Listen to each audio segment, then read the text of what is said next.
देखती आंखों और कानों को इकरा मुगल का सलाम। तो कैसे हैं आप सब गाइस? उम्मीद करती हूँ कि सब ठीक ही होंगे और मैं तो हूँ ही आपके सामने। तो आप लोग सोच रहे होंगे कि मैं काफ़ी टाइम से कोई वीडियोस नहीं डाल रही हूँ, काफ़ी टाइम से कोई मैं मतलब है कि कोई अपनी कोई नज़रिया किसी भी मामले में मैं आप लोगों के साथ शेयर नहीं कर रही हूँ। तो उसका रीज़न अगर मैं आपको बताऊँ तो उसका रीज़न काफ़ी डिफरेंट है। आप जैसे कि देख रहे हैं कि दुनिया में बहुत कुछ हो रहा है। तो जैसे कि कराची का कारसास का जो इंसिडेंट है वो सब आपके सामने है कि कैसे एक्सीडेंट किया गया। उसको एक्सीडेंट तो नहीं कहेंगे, खैर वो तो हिट एंड रन का केस था। तो फिर आप अगर पड़ोसी मुल्क में अगर आप चले जाएं तो वहाँ पर आपको पता है कि कोलकाता में क्या हुआ है। तो फिर उसके अलावा और बहुत कुछ पाकिस्तान में भी हो रहा है। आप यूके चले जाएं तो यूके के अंदर आपको पता है कि नेपाली लड़की के साथ क्या हुआ है, जो नेपाली वाइफ थी उनके साथ क्या हुआ है। अभी भी इन्वेस्टिगेशन जारी है। और उसके अलावा भी अगर आप चले जाएं तो पाकिस्तान में ना बहुत कुछ हो रहा है। तो जो कुछ पाकिस्तान में हो रहा है तो उसके लिए एक मैं छोटी सी एक आपको मिसाल दूंगी कि जो कचरे के अंदर जो बिन बिनाने वाली जो मक्खियाँ होती है ना गाइस, उनको फूलों की कदर नहीं होती। आप उनको कन्वेंस नहीं कर सकते कि फूलों में बैठो, क्योंकि उनकी आदत है कि वो कचरे में बैठती हैं। तो मेरे ख्याल से जिनको समझ में आ रहा है वो लोग समझ भी गए होंगे कि मैं क्या इनको क्या कहना चाह रही हूँ। तो गाइस बहुत कुछ हो रहा है पाकिस्तान में। और मेरी नज़र में हर वो इंसान जाहिल है जिसको सही और गलत बात की तमीज़ नहीं है। तो बहुत सारी चीज़ें हैं जो विच इज़ गोइंग ऑन। तो इतना सारा मैस चल रहा है ना आसपास के, दिल ही नहीं कर रहा गाइस के कोई भी बात शेयर करें या क्या है क्या नहीं। जो हमसे ज़्यादा पढ़े लिखे और हमसे ज़्यादा समझदार लोग जो अपनी एक पोजीशन लेके जो बैठे इतने इतने सालों से, हैरत की बात मुझे ये होती है कि उनको हमसे हमारी हमारी जितनी भी उनको समझ नहीं है।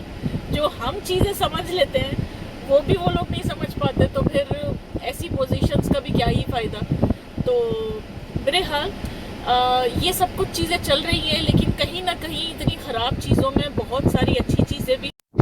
तो जैसे कि मैंने आपको बताया कि इतना सब कुछ अगर ख़राब चल रहा है तो कहीं ना कहीं बहुत कुछ अच्छा भी चल रहा है। जैसे कि दुबई में अगर मैं आपको बताऊं, दुबई में तो ऑलमोस्ट सब कुछ ही अच्छा है। हम ये तो नहीं कह सकते कि परफेक्ट है, परफेक्ट तो कहीं पर भी कुछ नहीं होता, लेकिन बहुत बेहतरीन फैसिलिटीज़ हैं जो दुबई वाले हमें प्रोवाइड कर रहे हैं। मैं मानती हूँ कि वो हमसे वैट लेना शुरू कर दिया है, उन्होंने कुछ सालों से वैट ले रहे हैं हमसे। और यहाँ पर भी महंगाई का कहीं ना कहीं फ़र्क पड़ा है। लेकिन ऑन द अदर हैंड मैं आपको बताऊँ कि जो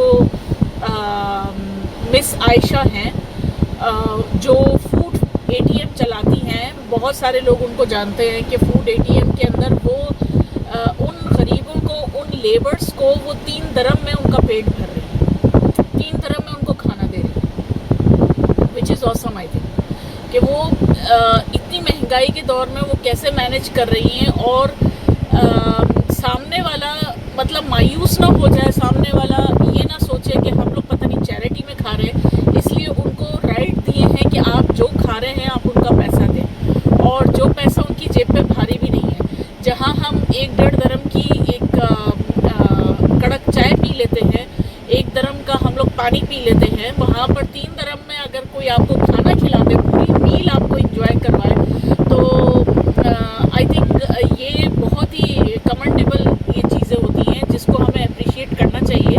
और अपने हर प्लेटफॉर्म में हमें इस चीज़ को हाईलाइट करना चाहिए जो लोग अच्छा काम कर रहे हैं। उसके अलावा अब तो खैर मैंने सुना है कि मिस आयशा ने अभी, पहले तो जो एक ब्रांच थी उनकी रेस्टोरेंट की, और अब तो उनकी माशाल्लाह से 3 ब्रांचेस है आई थिंक। तो शारजा में तो पहले थी एक, और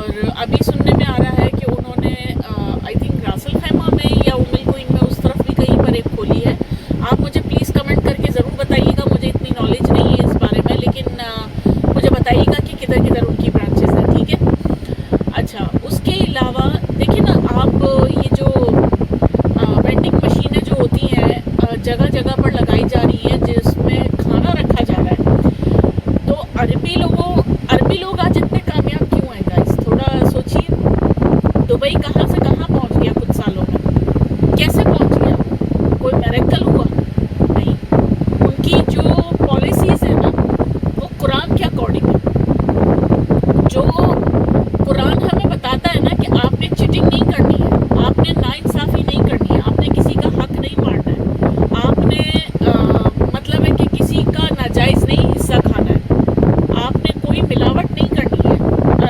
जैसे काम किया जाता है उसी तरह जो हमें दर्ज दिया गया है कुरान में, वो उसी चीज़ को फॉलो कर रहा है। अल्लाह की तरफ से हर उनके लिए मुश्किलात को आसान अल्लाह ताला करता रहता है। क्यों? क्योंकि वो अल्लाह के बताए हुए रास्ते पे चल रहे हैं गाइस। तो जो लोग अल्लाह के बताए हुए रास्ते पे चलेंगे वो हमेशा कामयाब है। ये तो एक बार बार कहा गया है कुरान में। तो इसीलिए आज देखिए ना, जो गरीबों का एहसास करता है, जो मस्कीनों का एहसास करता है, जो लेबर्स का, मजदूरों का जो एहसास करता है, तो उनके लिए तो रास्ते वैसे ही खुले हुए हैं अल्लाह की तरफ से। तो उसमें हम और आप क्या ही कर लेंगे? अल्लाह ही दे रहा है, अल्लाह इतना दे रहा है जिसकी इंतहा कोई नहीं है। और वो सिर्फ इसलिए दे रहा है क्योंकि वो गरीबों का एहसास करते हैं, मस्कीनों का एहसास करते हैं। अभी वो अंबानीज़ की जो शादी जो पिछले 2 महीना पहले जो चल रही थी, अंबानीज़ का बड़ा हो रहा था 1.5-2 महीना पहले कि उन्होंने अपने बेटे की शादी की है। आपको आइडिया है कि वो जितने भी अमीर हैं या जैसे भी उन्होंने पैसा कमाया हो, मैं उसके ऊपर कमेंट नहीं करूँगी, मुझे नहीं पता उन्होंने कैसे पैसे कमाए। लेकिन एक चीज़ है जिनकी मैं तारीफ़ करना चाहूँगी, वो ये कि उन्होंने बहुत सारे अपने बेटे के साथ साथ उन्होंने बहुत सारे गरीब लोगों की उन्होंने शादियाँ कराई हैं, जो बहुत बड़ा सवाब है। उन्होंने गरीबों को खाना दिया है, खाना खिलाया, उन्होंने लंगर के लंगर लगाए हैं, उन्होंने बड़ा एहसास किया है गरीबों का। तो अब जहाँ पर गलत चीज़ें हो रही हैं वहाँ पर अच्छी चीज़ों की तरफ भी जाते हैं।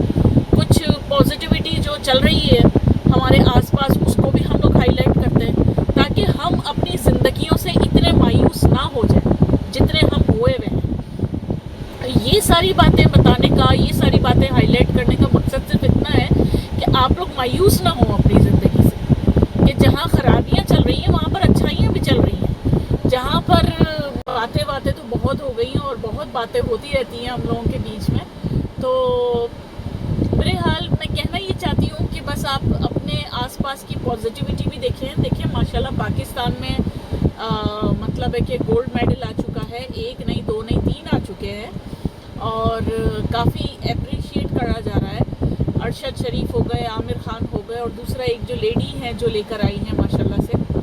तो कहने का मकसद है कि अगस्त के महीने में बहुत कुछ बुरा हो रहा है। कुछ लोग तो ये भी कह रहे थे कि ये कैसा महीना आया है कि मतलब जहाँ पर कोई खुशियाँ नहीं दिख रही, तो वहाँ पर अल्लाह ताला ने पाकिस्तान को खुशी भी दी और गोल्ड मेडल्स आए और कितना एप्रिसिएशन लोग कर रहे थे पाकिस्तान को, बहुत एप्रिसिएशन मिला। तो चलें, बातें तो होती रहेंगी, जो कुछ भी है पॉजिटिव रहिए, स्टे पॉजिटिव और अपना भी ख्याल रखिए। और मैं आपको लेके चलती हूँ, मैं थोड़ा सा, मुझे ग्रॉसरी करनी थी तो मैं बाहर निकली हूँ, तो थोड़ा सा आपको भी दिखाती हूँ। मेरे घर के पास ही एक नेस्टो सेंटर है, नेस्टो शॉपिंग मॉल है, तो वहाँ पर काफ़ी रिजनेबल चीज़ें मिल जाती हैं, थोड़ी सी ऑफ़र वगैरह भी लगी रहती है। तो मेरी यही कोशिश होती है कि मैं वहाँ से ही चीज़ें ख़रीदूँ, जो कुछ भी छोटी मोटी चीज़ें होती हैं, ग्रॉसरी आइटम्स होते हैं। मैंने बहुत ज़्यादा नहीं करनी, हाँ, लेकिन मेरी आदत है कि मैं 15 दिन की शॉपिंग करती हूँ, तो महीने में 2 बार मैं ग्रॉसरी करने के लिए जाती हूँ, तो वो मुझे सूट करता है। तो मेरे हाल चलते हैं और आपके साथ ही मैं ट्राई करती हूँ, आपके साथ ही ग्रॉसरी करते हैं। मैं हमेशा एक बात बोलती हूँ कि अगर हम पब्लिक प्लेस में अगर हम जाते हैं तो कैमरा हमें बहुत सोच समझ के उठाना चाहिए, क्योंकि हम नहीं जानते कि कौन कैसे पर्दा करता है, किसका क्या फेथ है, क्या बिलीव है, उनको पसंद है नहीं पसंद है, ये सब चीज़ों का ख्याल रखना हमारे लिए बहुत ज़रूरी है। तो जो वीलॉग्स बनाते हैं मेरी तरह, उनको मैं सिर्फ एक ही बात कहना चाहूँगी कि हम लोग बहुत दफ़ा ना, हम लोग वीलॉग बनाने के चक्कर में हम लोग दूसरों के जज्बात के साथ, दूसरों की फीलिंग के साथ हमें खेलना नहीं चाहिए। मतलब कुछ लोग तो लिहाज करके आपको कुछ बोलेंगे नहीं, लेकिन उनको दुख बहुत हो जाएगा कि हमें कैमरे में नहीं आना या उनको अच्छा नहीं लगता है। तो इसलिए बहुत सोच समझ के ध्यान रखा करें। मेरी खुद की भी कोशिश ही होती है कि मैं अगर पब्लिक प्लेस में जाऊं तो कोई किसी और को मेरी वजह से कोई दिक्कत ना हो। तो ऐसा भी ख्याल रखना हमारे लिए बहुत ज़्यादा ज़रूरी है। और मैं अभी नेस्टो जाती हूँ, ट्राई करती हूँ, आपको दिखाऊँ नेस्टो के बाहर से कैसा है और अंदर से कैसा है और मैं क्या क्या